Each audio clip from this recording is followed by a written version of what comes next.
की स्तुति करते हैं। नव वर्ष 2026 की हार्दिक शुभकामनाएं। आज का दिन में हम वचन पढ़ेंगे भजन संहिता की किताब, उसका 121 अध्याय और उसका 1 से लेकर के उसके अंतिम 8 पद तक। मैं अपनी आँखें पर्वतों की ओर उठाऊंगा, मुझे सहायता कहाँ से मिलेगी? सहायता तो मुझे यहोवा की ओर से मिलती है, जो आकाश और पृथ्वी का करता है। वह तेरे पैर को फिसलने न देगा, तेरा रक्षक नहीं ऊँघेगा। देख, इज़राइल का रक्षक ना तो ऊँघेगा ना सोएगा। यहोवा तेरा रक्षक है, यहोवा तेरी दाहिनी ओर तेरी आड़ है। ना तो दिन को सूर्य ना रात को चंद्रमा तुझे कुछ हानि पहुँचाएगा। यहोवा सारी विपत्ति से तेरी रक्षा करेगा, वह तेरे प्राण की रक्षा करेगा। यहोवा तेरे आने जाने में तेरी रक्षा अब से सदा तक करता रहेगा। परमेश्वर इस वचन पर आशीष दे। इसके पढ़े जाने और सुने जाने पर परमेश्वर की आशीष हो। हम एक नए वर्ष में प्रवेश कर चुके हैं और ये नए वर्ष का प्रथम रविवार है। और इस प्रथम रविवार में हम देखते हैं कि नए वर्ष के आने पर सामान्य रूप से हम मनुष्यों की इच्छाएं समान ही होती हैं। यह एक सर्वेक्षण से पता चला है। जब लोगों के समूह से पूछा गया, नए वर्ष में आप क्या करना चाहते हैं, तो उनमें से कुछ ने कहा शारीरिक सुरक्षा होनी चाहिए, कुछ ने कहा मानसिक रूप से शांति की इच्छा प्रकट की, शांति होनी चाहिए, और कुछ ने कहा आर्थिक सुरक्षा बनी रहनी चाहिए, और कुछ समूह के लोगों ने आत्मिक सुरक्षा की मांग की। स्पष्ट है कि जहां नव वर्ष में मनुष्य एक और वर्ष में पदार्पण करने के विचार से खुश होता है, वहीं ये बातें, इन सभी बातों को लेकर वह चिंतित और आशंकित भी रहता है।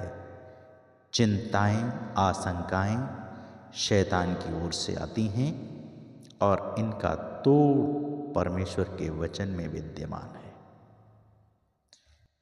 इस वर्ष में आप इस बात को याद रखिए, यदि आप कभी गलत स्वप्न देखते हैं, अपनी मृत्यु का स्वप्न देखते हैं, अपने परिवार की अनहोनी की बात को देखते हैं, अपने रास्ते की बात को देखते हैं, तो आप परमेश्वर के वचन पर भरोसा रखना और उसको तुरंत खंडित करना, ताकि आप परमेश्वर के वचन के द्वारा संभाले जाएं।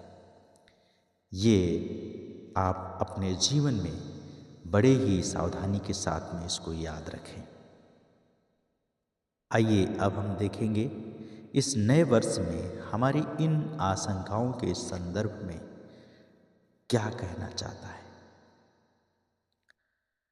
जब नया वर्ष आता है, नई उमंग आती है, एक महीने चलता है, फिर सब शांत हो जाते हैं। लेकिन मसीही जीवन कभी भी शांत होने वाला जीवन नहीं है।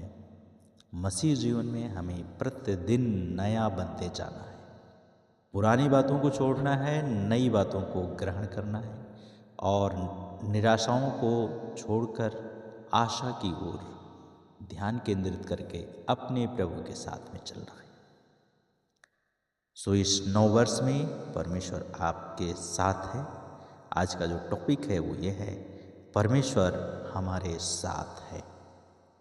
अभी हम लोगों ने क्रिसमस को मनाया, बड़ा दिन को मनाया, और मत्ती की किताब में हम लोग पढ़ते हैं कि इम्मानुएल जन्म लिया। और इम्मानुएल का मतलब होता है कि परमेश्वर हमारे साथ है।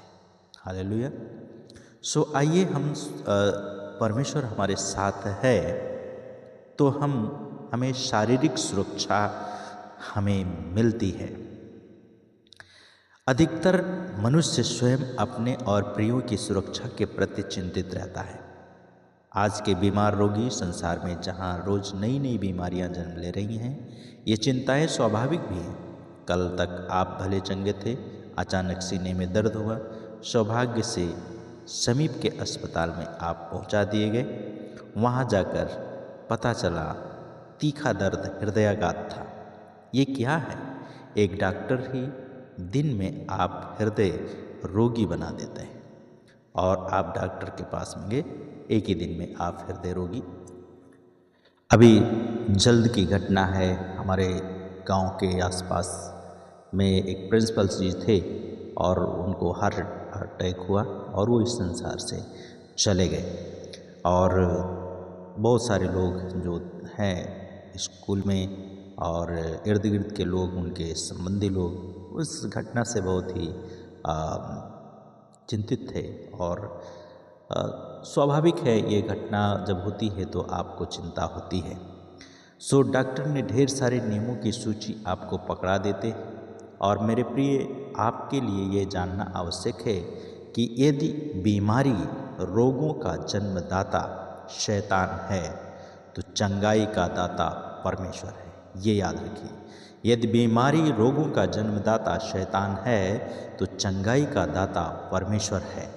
हमारा शरीर स्वस्थ बना रहे, इसी कारण उसने हमारे तन में एक प्रतिरोधक तंत्र को रखा है, जिससे इम्यून सिस्टम कहते हैं। और प्रभु यीशु द्वारा लाखों रोगियों को चंगा करना और इस बात का प्रमाण है कि परमेश्वर चंगाई देने वाला है। हालेलुया!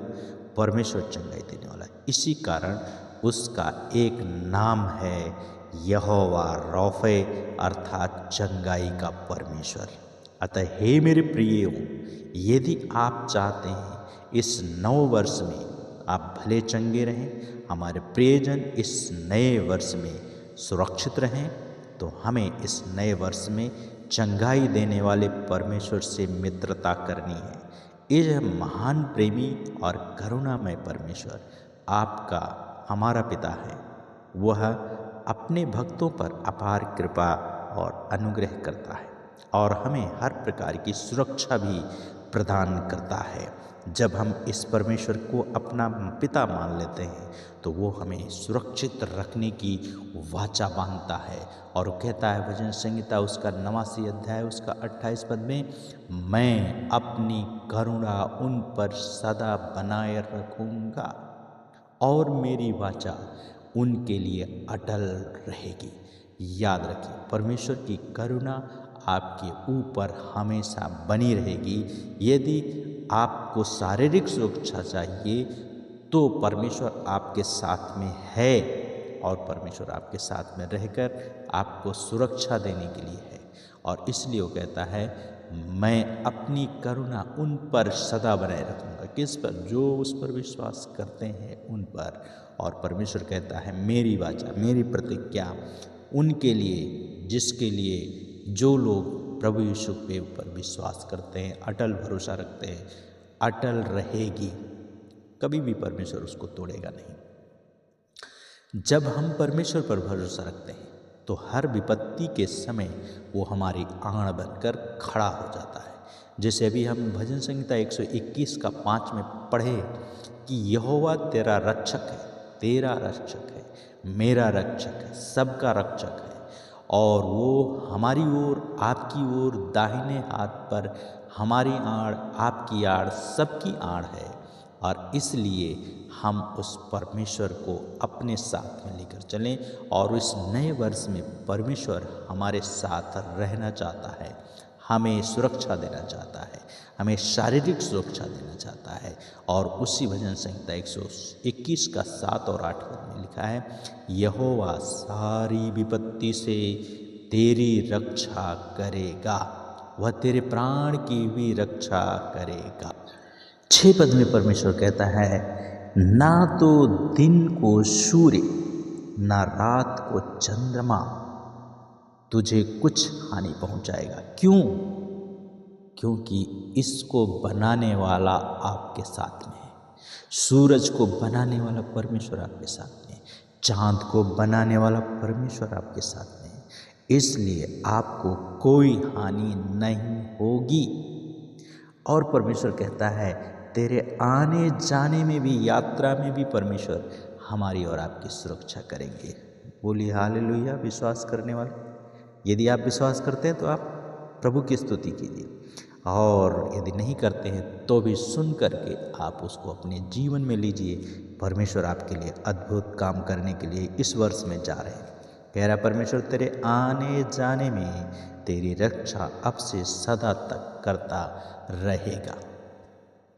इस वचन को मैं सब विश्वासियों को नव वर्ष में प्रभु के वचन के रूप में सौंपता हूँ, और यहोवा आपको सारी विपत्ति से आपकी रक्षा करेंगे।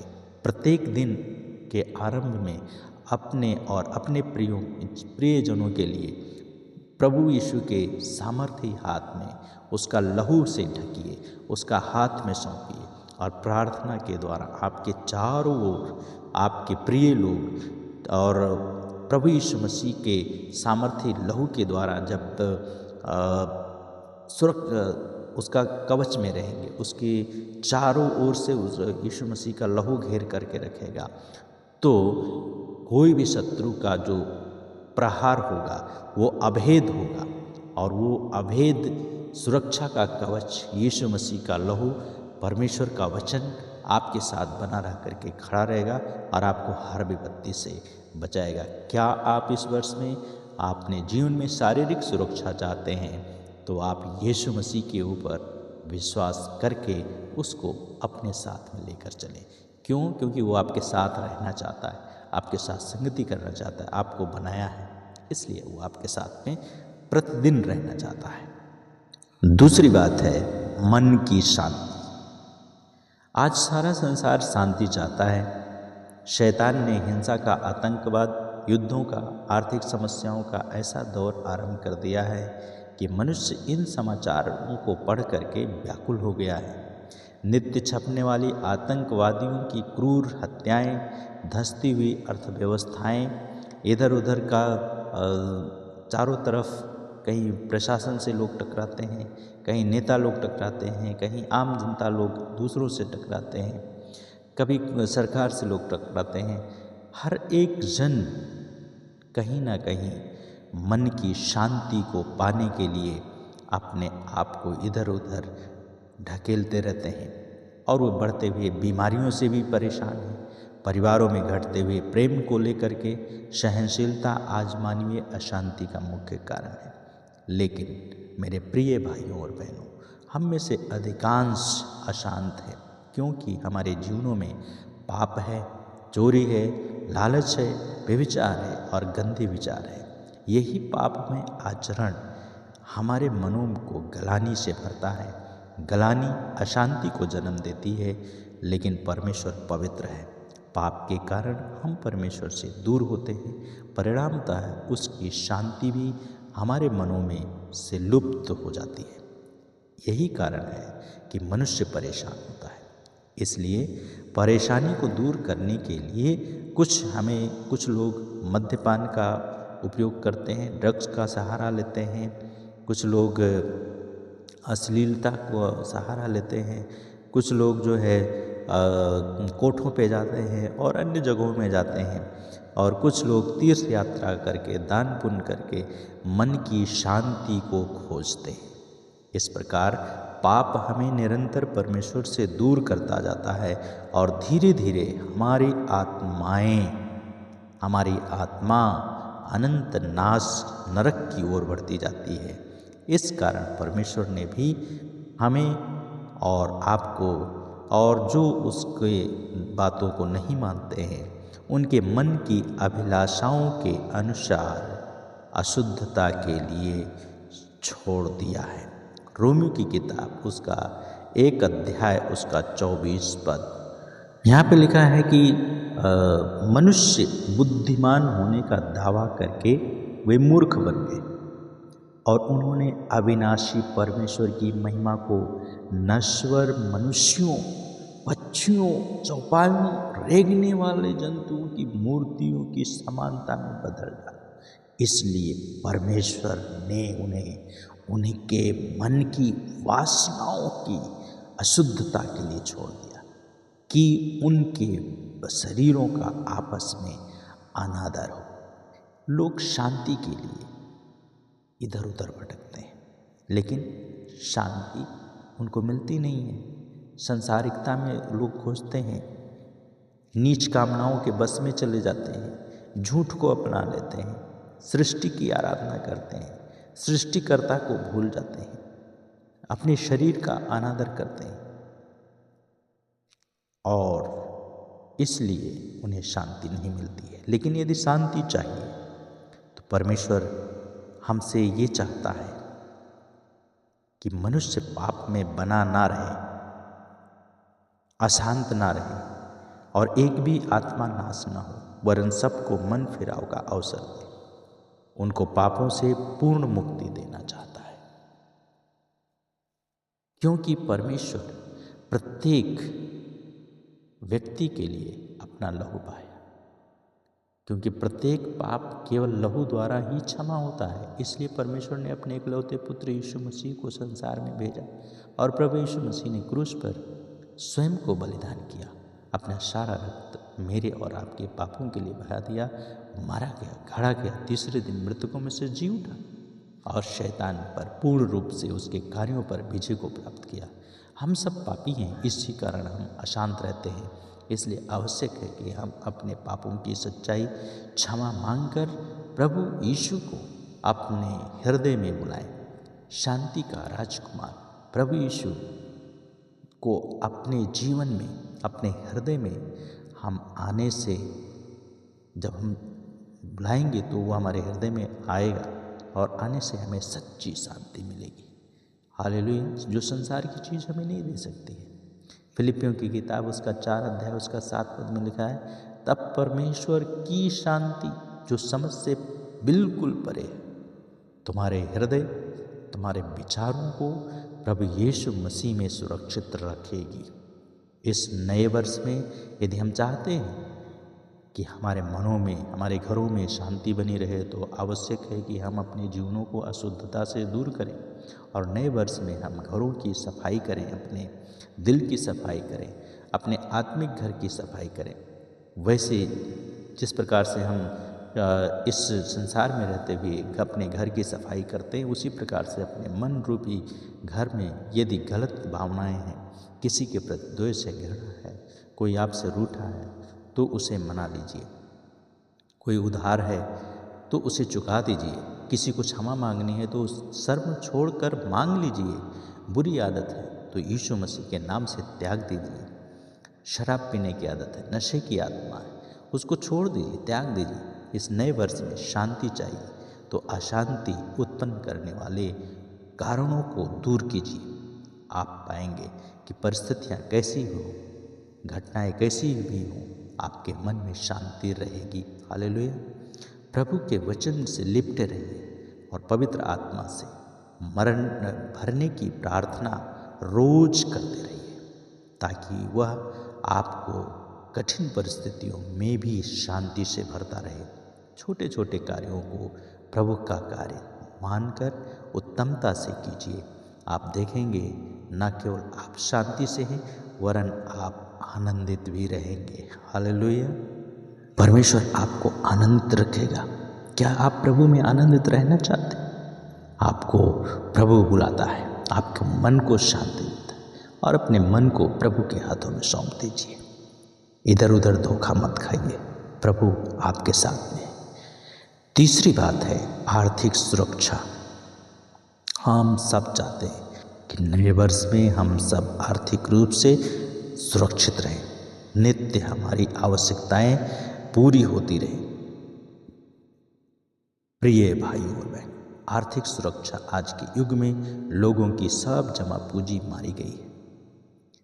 11 सितंबर के पश्चात संसार भर की हवा कंपनियों में अपने अपने कार्य में लगे लोगों की अचानक छटनी कर दी।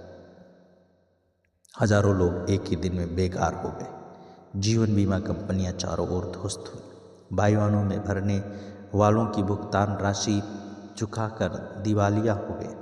जिस प्रकार से हम लोग अभी पिछले माह में देख रहे थे, नवंबर में देख रहे थे और दिसंबर में देख रहे थे कि परमेश्वर जो इंडिगो है उसकी किस प्रकार की हालत हो गई, उसकी सारी उड़ानें रद्द हो गई, करोड़ों का नुकसान हुआ और उसके द्वारा बहुत सारे लोगों को नुकसान हुआ।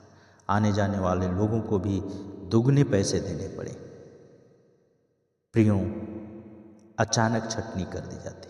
हजारों लोग एक दिन में बेघर हो सकते हैं, बेकार हो सकते हैं। कितने लोगों का घरों को तोड़ दिया गया, कितने लोगों को उजाड़ दिया गया। बीमा कंपनियां ध्वस्त, चारों ओर ध्वस्त वायुयानों में मरने वालों की भुगतान राशि कर दिवालिया हो जाती है। संसार भर में होटल व्यवसाय, पर्यटन व्यवसाय, कंप्यूटर उद्योगों के साथ साथ अन्य उद्योगों पर भी बड़ा बुरा प्रभाव पड़ा है। पवित्र शास्त्र अंतिम दिनों में संसार की अर्थव्यवस्थाओं के विफल होने की स्पष्ट घोषणा करता है। प्रकाशित वाक्य की किताब उसका 18 अध्याय 11 पद में लिखा है, और पृथ्वी के व्यापारी रोएंगे, कल्पेंगे, क्योंकि कोई उनका माल मोल नहीं लेगा। ऐसे समय में हम देखते हैं चारों तरफ क्या है, लड़ाई है, झगड़ा है। एक देश दूसरे देश पर, अपने ही देश में लोग एक दूसरे के प्रति में जाति और धर्म के नाम पर लड़ाई कर रहे हैं। उससे किसका नुकसान हो? दूसरे देश का नहीं, अपने ही देश का, अपने ही लोगों का नुकसान है। कोई धर्म के नाम पे लड़ रहा है, तो कोई जाति के नाम पे लड़ रहा है, कोई सत्ता के लिए लड़ रहा है, कोई और किसी चीज़ के लिए लड़ रहा है। आप किस चीज़ के लिए लड़ रहे हैं? आप क्या पाना चाहते हैं? क्या आर्थिक सुरक्षा पाना चाहते हैं? परमेश्वर आपको आर्थिक सुरक्षा देने का वायदा करता है। ऐसे समय में केवल परमेश्वर पर ही हम निर्भर रहकर रह सकते हैं, क्योंकि वही स्थिर है और वो कभी बदलता नहीं। बाइबल कहती है यीशु मसीह कल और आज और युगानुयुग एक सा है, वो कभी नहीं बदलता है। परमेश्वर नहीं बदलता है कभी, लेकिन मनुष्य परमेश्वर को बदलने में लगा रहता है और वो एक एक नए नए ईश्वर का आविष्कार करता है। रोमी की किताब 1 अध्याय जब आप पूरा पढ़ेंगे, उसमें किस तरीके से मनुष्य परमेश्वर को बदल दिया है। चौपायों में, रेंगने वाले जंतु, मूर्तियों की समानता में। ओह, कितनी बड़ी विडंबना है। परमेश्वर चाहता है कि हम नए वर्ष में हम अपनी समस्त आवश्यकताओं के लिए परमेश्वर पर पूर्ण निर्भर रहें, उससे प्रार्थना करें, उस पर भरोसा रखें। कई बार चिंता करना हमारी आदत बन जाती है। चिंता का भय परमेश्वर के वचनों को पढ़ने से चला जाता है और बाइबल कहती है अपना बोझ यहोवा पर डाल दे, वह अपनी चिंताएं उसी पर डाल दे, क्योंकि उसको तुम्हारा ध्यान है। पहला पत्रस उसका 5वां अध्याय 7 पद में लिखा है, अपनी सारी चिंता परमेश्वर पर डाल दो, क्योंकि उसको तुम्हारा ध्यान। मत्ती की किताब में भी परमेश्वर कहता है देखो सब कुछ, सृष्टि को देखो, पंछियों को देखो, परमेश्वर उन्हें खिलाता है, पिलाता है, सब कुछ देता है। क्या आपको नहीं देगा? बाइबल कहती है कि आपका मूल्य चिड़िया से, पक्षी से भी बढ़कर है। प्रिय भाइयों और बहनों, आर्थिक पैसे के पीछे आप मत भागिए, आप पैसा देने वाले के पीछे भागिए। आपके पास में खुद पैसा आएगा, परमेश्वर आपको आशीष देंगे। चौथी बात है आत्मिक सुरक्षा। इस नए वर्ष में हम सबको आत्मिक सुरक्षा की भी लालसा है। मंदिरों में जाना, मस्जिदों, गुरुद्वारों पर जाते हजारों श्रद्धालुओं की भीड़ बताती है। गंगा में लोग डुबकी लगाने के लिए जाते हैं, साधु लोग, संत लोग, बहुत सारे लोग आते जाते हैं वहाँ पे, और लोग जा रहे हैं, अभी स्नान कर रहे हैं, और स्नान करके वे लोग, बहुत सारे लोग वहाँ पे 45 दिनों तक, लगभग 1.5 महीने तक वहाँ पर कल्पवास रखेंगे, वहाँ पर रहेंगे। क्यों? मुक्ति के लिए, उद्धार के लिए, मोक्ष के लिए। प्रियो, मनुष्य को आत्मिक सुख की आवश्यकता है। बाइबल कहती है, आकाश के नीचे और इस पृथ्वी के ऊपर और कोई नाम नहीं दिया गया जिसके द्वारा मनुष्य को उद्धार मिले। यीशु के नाम का अर्थ ही होता है उद्धार देने वाला, छुटकारा देने वाला, मुक्ति देने वाला, पापों को क्षमा करने वाला। कौन आपके पापों को क्षमा करेगा? यदि आपके पाप क्षमा नहीं होंगे तो आपको मुक्ति कैसे मिलेगी? कौन आपके पापों को क्षमा करेगा? कौन आपको मृत्यु से बचाएगा?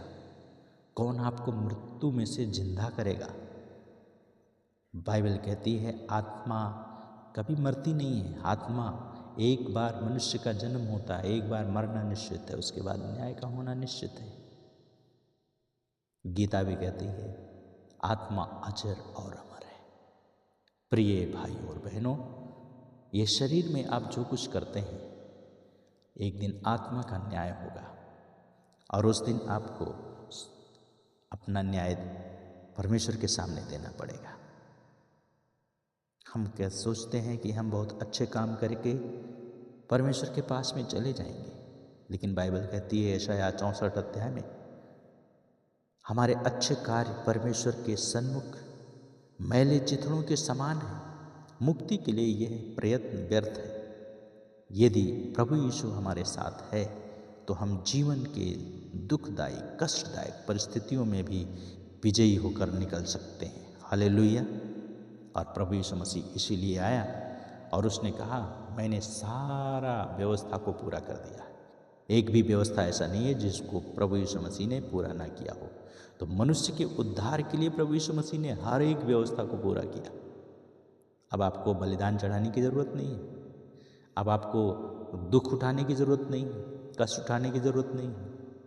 आपको विश्वास करना है कि यीशु ने आपके लिए क्रूस पर मारा गया, गाड़ा गया, वो तीसरे दिन मृतकों में से जी उठा, स्वर्ग में गया, फिर आएगा वापस जो उस पर ईमान रखते हैं उनको अपने साथ ले जाने के लिए।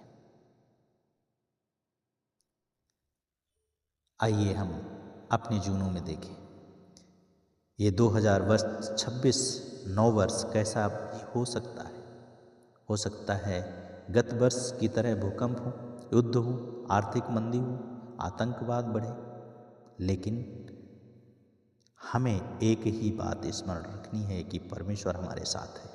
हालेलुया, ये बात याद रखिएगा, परमेश्वर हमारे साथ है। ये विश्वास कि प्रभु परमेश्वर हमारे साथ है। वो शक्ति देगा, साहस देगा, विरोधी शक्तियों पर विजय भी देगा और प्रभु हमारे साथ है। यही विश्वास हमें शैतानी चालों और पाप से भी बचाएगा, क्योंकि जब हम हर पल हमें यह अनुभव होगा कि परमेश्वर हमारे साथ है तो उसका भय भी हमारे हृदय में रहेगा और हम कुछ भी गलत नहीं करने से डरेंगे या हम कुछ भी गलत नहीं करेंगे। आइए हम प्रार्थना करें। हे परमेश्वर, इस नए वर्ष में हम चाहते हैं, परमेश्वर हमसे चाहता है कि हम पूर्ण रीति से निर्भय होकर इस नए साल में प्रवेश कर चुके हैं। इस 2026 वर्ष के चौथे दिन में प्रवेश कर चुके हैं। चाहे कुछ क्यों ना हो, यह एक ही विश्वास हमें अपने मन अंतर में समा लेना है कि प्रभु यीशु मसीह मेरे साथ है। उसने मुझे वाचा बांधी है, वो मेरी रक्षा करेगा, मेरी हर आवश्यकता को पूरी करेगा। वो मुझे मानसिक रूप से आत्मिक शांति देगा और वो युगानुयुग वो जीवन देगा, युगानुयुग का जीवन देगा।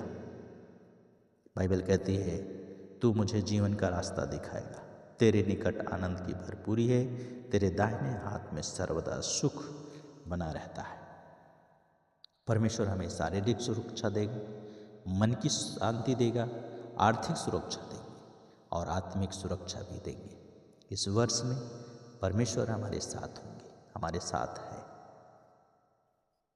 धन्यवाद के साथ प्रभु हम सभी को आपके हाथ में देते हुए प्रार्थना यीशु के नाम से मांगते हैं, आमीन। 9 वर्ष की हार्दिक शुभकामनाएं। परमेश्वर आप सबको बहुत ही आशीष दे, सुख और समृद्धि से भरपूर करे और आपके शारीरिक सुरक्षा दे, मन की शांति दे, आर्थिक रूप से बढ़ोतरी दे और आत्मिक रूप से सुरक्षित रखे, ताकि आप प्रभु के साथ बने रहकर और प्रभु आपके साथ बने रहकर इस 9 वर्ष में आप प्रभु के साथ बढ़ते जाएं। परमेश्वर आपको आशीष दे।